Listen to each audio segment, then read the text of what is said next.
दोस्तों 22 जनवरी 2024 को हम सबके आराध्य भगवान श्री राम का प्राण प्रतिष्ठा होने जा रही है और अयोध्या में हो रहा है इस प्राण प्रतिष्ठा का निमंत्रण जब विपक्ष को दिया गया तो उसने इस निमंत्रण को ठुकरा दिया।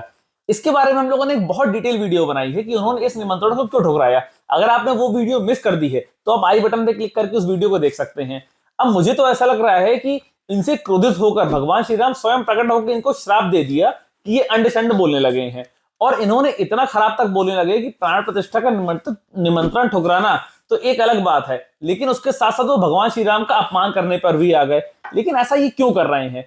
क्या कुछ राजनीतिक फायदे के लिए या फिर कोई और बात है? समझेंगे इस वीडियो में। जय श्री राम दोस्तों, मैं रोहित जैन आप सबका स्वागत करता हूं अपने YouTube channel rupees with Rohit में। तो सबसे पहले हम बात करेंगे अपने बिहारी बाबू की, जो कि बिहार के उप मुख्यमंत्री भी हैं, माननीय तेजस्वी यादव जी। इन्होंने क्या बोला भगवान श्री राम के बारे में, ये जरा सुनिए। ए बुड़बक दिखा ना। आप लोगों को क्या दिया जा रहा है? बीमार पड़ोगे, अस्पताल जाओगे कि मंदिर जाओगे? पेड़वा कट जाएगा तो मंदिर पंडित जी के दिखाई में जाएगा कि अस्पताल में डॉक्टर जी को दिखाओ? बताओ आपको क्या चाहिए भाई? भूख लगेगा तो मंदिर जाइएगा, वहां तो दाने देना पड़ता है कि नहीं? हम ये नहीं कह रहे, हम किसी धर्म पे सवाल नहीं उठाते। ये जो हम मुंडन कराए, हम तो अपनी बच्ची का मुंडन कराने गए तिरुपति। राम को क्या चाहिए, भगवान को क्या चाहिए कि भाई सब लोग खुश रहे, सुखी रहे, संपन्न रहे।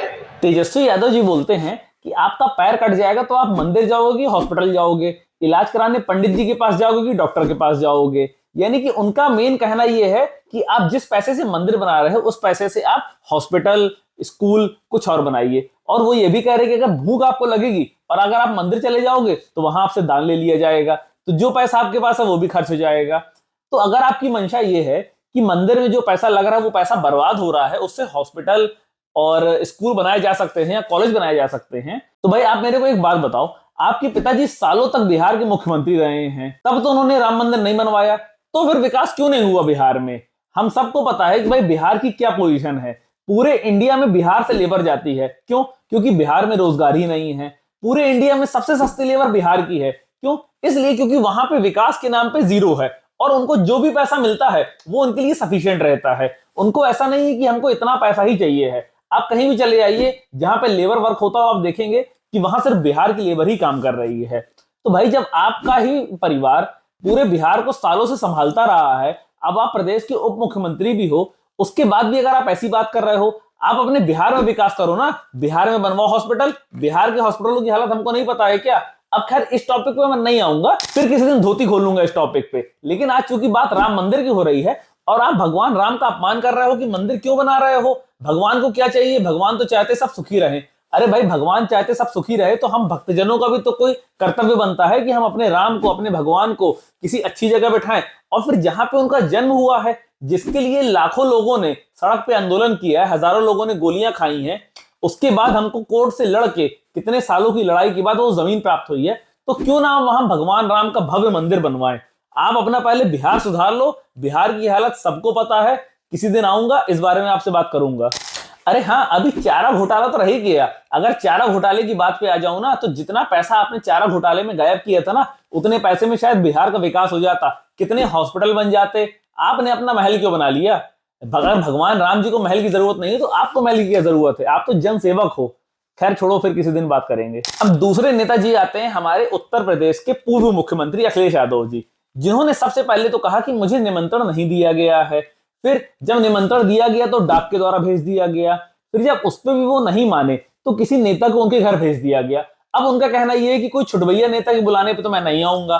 तो आप क्या चाहते हो, स्वयं श्री हनुमान जी साइकिल पर सवार होकर आपके पास निमंत्रण देने आएंगे तब आप राम मंदिर पहुंचोगे? अरे आपको तो इतना फक्र होना चाहिए कि आपके प्रदेश में, जहां के आप मुख्यमंत्री रहे हो, वहां पे भगवान श्री राम का इतना विशाल मंदिर बनने जा रहा है, उसके बाद भी आप ये नाटकबाजी कर रहे हो। आपको तो बिना बुलाए वहां पहुंच जाना चाहिए और ये बोलना चाहिए कि जहां पर भी आपको सपा के समर्थकों की जरूरत है, हम आपके साथ कंधे से कंधा मिला के खड़े हैं, तब तो बात होती। और अब बात कर लेते हैं हमारे युवा नेता यानी कि राहुल गांधी जी की। राहुल गांधी जी जब वोट चाहिए होता है तब वो मंदिरों के चक्कर काटते हैं, माथे पे टीका लगा के घूमते हैं और पूरी दुनिया में अपना गोत्र बताते घूमते हैं कि मैं हिंदू हूं, और जनेऊ भी मैंने पहने देखा है एक बार। तो भाई आज जब राम मंदिर की बात आ रही है तो आप क्यों उसका निमंत्रण ठुकरा रहे हो? आपकी माता श्री सोनिया गांधी जी पहले बोल रही थी कि बीजेपी कौन होती है हमें राम मंदिर के में इनविटेशन देने के लिए, और जब आज आपको इनविटेशन मिल रहा है तब आप सिर्फ इसलिए नहीं जा रहे हो क्योंकि प्रधानमंत्री नरेंद्र मोदी जी उसकी प्राण प्रतिष्ठा करने जा रहे हैं। अब क्या भगवान राम राम नहीं रहे, अब वो बीजेपी के पर्सनल भगवान हो गए हैं? अब वो पूरे देश के भगवान नहीं है क्या? अगर भाजपा की सरकार उसकी प्राण प्रतिष्ठा कर रही है तो ऑब्वियस सी बात है कि देश का प्रधानमंत्री तो उस प्राण प्रतिष्ठा में जाएगा ही जाएगा। आप उस पर जाने से क्यों मना कर रहे हो, इसका रीजन आप क्लियर नहीं कर रहे हो। इससे तो सिर्फ एक बात साबित होती है, या तो आप हिंदू विरोधी हो, और हिंदू विरोधी होते होते आप भारत विरोधी भी हो गए हो क्या? क्योंकि पूरे भारत की, देश की जनता की भावनाएं भगवान श्री राम से जुड़ी हुई हैं। अब सोनिया गांधी जी और राहुल गांधी जी अगर खुद नहीं जाते इस प्राण प्रतिष्ठा में तब तो बात बनती, लेकिन उन्होंने ये भी बोला है कि उनकी पार्टी का कोई भी कार्यकर्ता इस प्राण प्रतिष्ठा में शामिल नहीं हो। इस बात पे कांग्रेस के एक बड़े नेता आचार्य प्रमोद किशन जी ने यह बोला है कि इस बात से मेरा दिल टूट गया है आज, कि अगर आपको प्राण प्रतिष्ठा में नहीं जाना था, लेकिन भगवान श्री राम कांग्रेस के नहीं है ना वो भाजपा के हैं, वो पूरे देश के भगवान हैं, तो आप अपने कार्यकर्ताओं को किसी भी प्रोग्राम में जाने से कैसे रोक सकते हैं? अगर वो प्रोग्राम भाजपा का पर्सनल प्रोग्राम होता तब तो आप बोलती कि भाई कांग्रेस का कोई भी कार्यकर्ता वहां नहीं जाएगा, लेकिन ये प्रोग्राम पूरे देश का प्रोग्राम है, हमारे आराध्य भगवान श्री राम का प्रोग्राम है, और भगवान श्री राम के प्रोग्राम में कांग्रेस कार्यकर्ता क्यों नहीं जाएंगे? इसके बाद हमारे देश के एक और महान नेता आते हैं, जितेंद्र सतीश जी। अब इन्होंने क्या बोला ये जरा जनता को दिखाया जाए। राम आपला आहे, बहुजनांचा आहे राम, शिकार करून खाणारा राम तो आमचा आहे, आमच्या बहुजनांचा। तुम्ही जिथे आम्हाला सगळे शाकाहारी बनवायला जातात की आम्ही रामाचा आदर्श पाळतो आणि आम्ही मटण खातो। हा रामाचा आदर्श, राम हा शाकाहारी नव्हता, तो मांसाहारी होता। 14 वर्ष जंगलात राहणारा माणूस कुठे जाणार हो ते शाकाहारी शोधायला?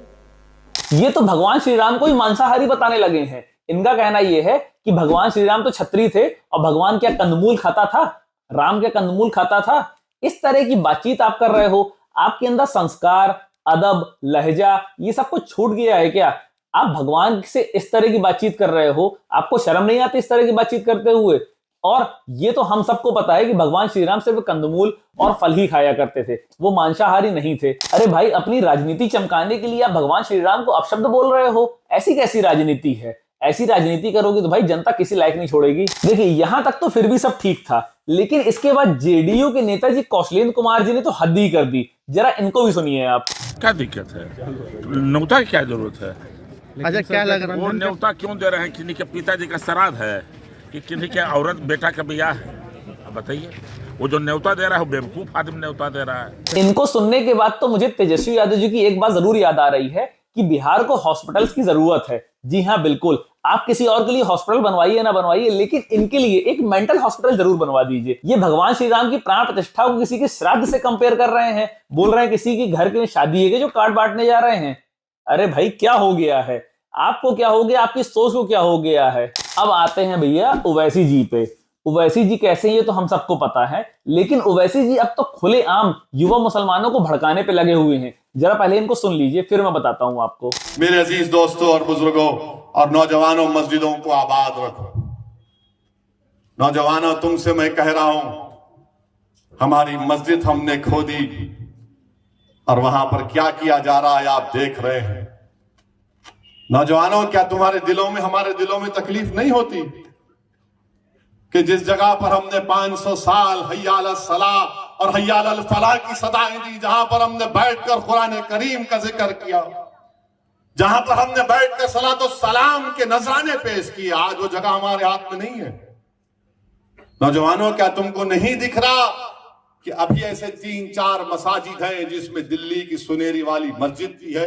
अब ओवैसी जी बोल रहे हैं कि जहां पहले मस्जिद हुआ करती थी वहां पे आप क्या हो रहा है आप देख रहे हो ना, इससे आपका दिल नहीं दुख रहा है? अरे भाई, पहले आप 2020 तक ये बोलते चले आ रहे हो कि कोर्ट जो फैसला करेगा वो मैं मान लूंगा। अब कोर्ट ने जब फैसला कर दिया कि वहां राम मंदिर बनेगा, अब भी आप इस तरह की बातचीत कर रहे हो, हमारे देश के युवाओं को भड़का रहे हो। एक तरफ तो आप दुहाई देते हो गंगा जमुना तहजीब की, अब कहां गई आपकी गंगा जमुना तहजीब? अब क्यों आप मुसलमानों को भड़काने पे लगे हुए हो? और आप बोलते हो कि इंडिया में इंटॉलरेंस बढ़ गया है। बिल्कुल बढ़ गया है। अगर कोर्ट के फैसला होने के बावजूद आप उसको स्वीकार नहीं कर रहे हो तो यही तो इंटॉलरेंस है और क्या है। लेकिन खैर, हमें आपसे कोई बहुत ज्यादा उम्मीदें नहीं है, क्योंकि हमें पता है कि आपका यही काम है। इसी तरीके से आप भारत में हिंदुओं को और मुसलमानों को हमेशा से लड़वाते चले आ रहे हो। तो इन सब नेताओं की वीडियो देख के आपको मजा आया होगा ना। मुझे मजा नहीं आया, क्योंकि मुझे डर लग रहा है। मुझे डर लग रहा है कि ऐसे नेता हमारा देश चला रहे हैं। कोई पूर्व मुख्यमंत्री है, कोई उप मुख्यमंत्री है, कोई सांसद है, कोई विधायक है, और कोई तो प्रधानमंत्री बनने के भी सपने देख रहा है। ये नेता भाजपा का विरोध करते करते कब भारत का विरोध करने लगे, शायद इनको भी पता नहीं चला है। अरे अपनी राजनीति का स्तर इतना मत गिराओ कि कभी भगवान से नजरें न मिला सको। जनता से नजरें मिलाने के लायक तो आप नहीं रहे, लेकिन भगवान से तो नजरें मिला सको। कम से कम ऐसी अपनी राजनीति रखो। और ये सब करके आपको कौन सा राजनीति में फायदा मिल रहा है, ये तो आप मुझे बताओ। तो इन नेताओं के बारे में अगर आपकी कोई भी राय है तो आप कमेंट बॉक्स में धड़ाधड़ लिख सकते हैं, कोई दिक्कत की बात नहीं है। अगर इस वीडियो अगर पसंद आया हो तो इसको सबके साथ शेयर करिए, जिससे सबको पता चले कि कौन भारत विरोधी है और कौन अपने भारत का नेता है, कौन अपने भारत के साथ है। और कमेंट में जय श्री राम लिखते जाइएगा, जिससे कि ये झड़ी रुकनी नहीं पाए। जय हिंद, जय फाइनेंस, जय श्री राम।